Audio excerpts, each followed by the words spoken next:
प्रिय भोले बाबा के प्रिय भक्तों का स्वागत है आपके अपने चैनल पर मेरे साथ भोलेनाथ में। प्रिय भक्तगण, भगवान शिव ने एक बार माता पार्वती को यह रहस्य बताया था कि इंसान अपनी किस्मत कैसे बदल सकता है। यदि आप कड़ी मेहनत करने के बावजूद असफल हो रहे हैं, आपके प्रयास बार बार विफल हो रहे हैं और आपको अपने कार्य का उचित फल नहीं मिल रहा है, तो यह कथा विशेष रूप से आपके लिए है। इसे ध्यान पूर्वक सुने। मैं चाहता हूँ इस वीडियो को एकाग्रता के साथ सुने तथा एकांत तक सुने और अपने जीवन में लागू करें। एक बार भगवान शिव और माता पार्वती कैलाश पर्वत पर साथ बैठे हुए थे। तभी माता पार्वती ने भगवान शिव से कहा, प्रभु, मेरे मन में एक प्रश्न है, कृपया करके मेरे इस प्रश्न का उत्तर देकर मेरी जिज्ञासा शांत करें। भगवान शिव मुस्कुराए और बोले, देवी बताओ, तुम्हारे मन में क्या प्रश्न है। माता पार्वती ने कहा, प्रभु, मनुष्य अपनी किस्मत को कैसे बदल सकता है। यदि उसके जीवन में दुख है तो उसे कैसे दूर किया जा सकता है। यदि उसकी मेहनत व्यर्थ हो जाती है और किस्मत उसका साथ नहीं देती तो उसे क्या करना चाहिए ताकि उसका भाग्य उसके पक्ष में हो जाए। भगवान शिव ने गंभीर होकर कहा, देवी, आज तुमने बहुत ही महत्वपूर्ण और उत्तम प्रश्न पूछा है। इसके उत्तर से समस्त मानव जाति का कल्याण हो सकता है। मैं तुम्हें इस प्रश्न का उत्तर एक कथा के माध्यम से दूंगा। इस कथा को ध्यान पूर्वक सुनो, क्योंकि इसमें तुम्हारे सभी प्रश्नों का उत्तर छिपा है। माता पार्वती ने आदर पूर्वक कहा, प्रभु, कृपया वह कथा सुनाइए। मैं इस पे पूरे ध्यान से तथा एकाग्रता के साथ सुनूंगी। भगवान शिव कहने लगे, पार्वती, एक बार की बात है कि भगवान विष्णु और माता लक्ष्मी साधु का वेश धारण कर पृथ्वी पर भ्रमण कर रहे थे।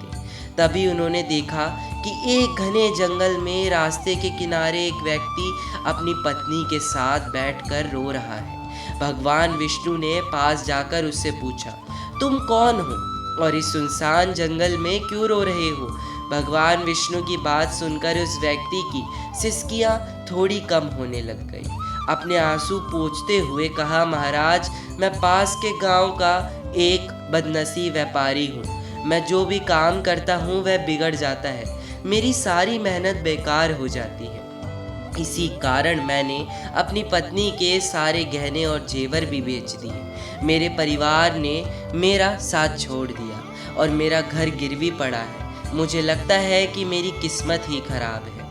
अब मैं जीवन से निराश होकर यहाँ आकर बैठ गया हूँ।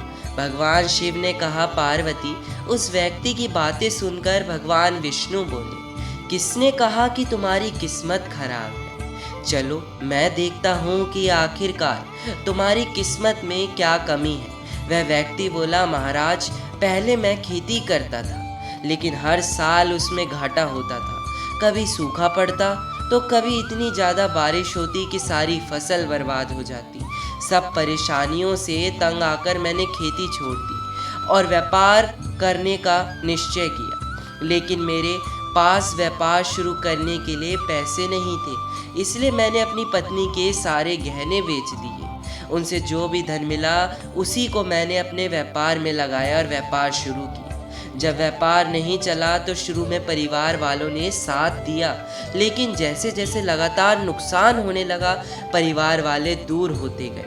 वह व्यक्ति बोला, महाराज, मैं यह सब अपने परिवार वालों के लिए ही तो कर रहा था, लेकिन अब वह मुझे देखकर नजरें फेर लेते हैं। वह मुझसे ही घृणा करते हैं, हमारी दुर्दशा का जिम्मेदार ठहराते हैं। मेरे पास एक मित्र है जिसने मेरे साथ ही अपना व्यापार शुरू किया था, लेकिन उसका व्यापार बहुत अच्छा चल रहा है। वह जब भी मेरे घर आता है अपनी सफलता की कहानियाँ सुनाता है। उसकी बातें सुनकर मेरे परिवार वाले मुझसे कहते हैं, अपने मित्र को देखो और उससे कुछ सीख लो। हमें तो लगता है कि तेरे बस में कुछ भी नहीं है, तू कुछ नहीं कर सकता। महाराज, इन बातों को सुन सुनकर अब मुझे ऐसा भी लगने लगा है कि शायद मेरे जीवन में कुछ अच्छा नहीं हो सकता। मैं हर समय यही सोचता हूँ कि मैं असफल हूँ। कभी कभी तो मेरे मन में यह विचार आता है कि अपना जीवन समाप्त कर लूँ। आज मैं यहाँ इसी इरादे से आया था, लेकिन मैं ऐसा करने की हिम्मत नहीं जुटा पाया, इसलिए यहाँ अपनी पत्नी के साथ अकेले बैठकर रो रहा हूँ। भगवान शिव बोले, पार्वती, उस व्यक्ति की सारी बातें सुनने के बाद भगवान विष्णु ने उससे कहा, तो यह बात है, क्या तुम और कुछ कहना चाहते हो? वह व्यक्ति बोला, महाराज, एक तो मेरा हर काम बिगड़ जाता है और दूसरा मेरा मित्र हमेशा मुझे नीचा दिखाने की कोशिश करता है। उसकी बातें मुझे बहुत परेशान करती है और समझ नहीं पाता कि इस स्थिति में क्या करूं और क्या ना करूं। भगवान विष्णु मुस्कुराते हुए बोले, क्या तुम अपने मित्र की बातों को सुनकर वास्तव में दुखी हो जाते हो? उस व्यक्ति ने कहा, हाँ महाराज, मैं अपने मित्र की बातों को सुनकर बहुत दुखी हो जाता हूँ। तभी भगवान विष्णु बोले, तुम्हें किस बात का अधिक दुख होता है, अपने असफल होने का या फिर अपने मित्र को सफल होते हुए देखने का? यह सुनकर वह व्यक्ति कुछ पल के लिए चुप हो गया। फिर उसने कहा, महाराज, अगर सच कहूँ तो मुझे अपने असफल होने का उतना दुख नहीं होता जितना कि मेरे मित्र के सफल होने से होता है। भगवान विष्णु ने पूछा, अगर तुम्हारा मित्र असफल हो जाए तो क्या तुम्हें खुशी होगी? वह व्यक्ति बोला, महाराज, हाँ, मुझे खुशी होगी। भगवान विष्णु मुस्कुराए और बोले, इसका मतलब यह है कि तुम्हारी खुशी तुम्हारे मित्र पर निर्भर है। अगर वह चाहे तो तुम्हें खुश कर सकता है और यदि वह चाहे तो तुम्हें दुखी कर सकता है। तुम ना तो खुद को खुश कर सकते हो और ना ही दुखी।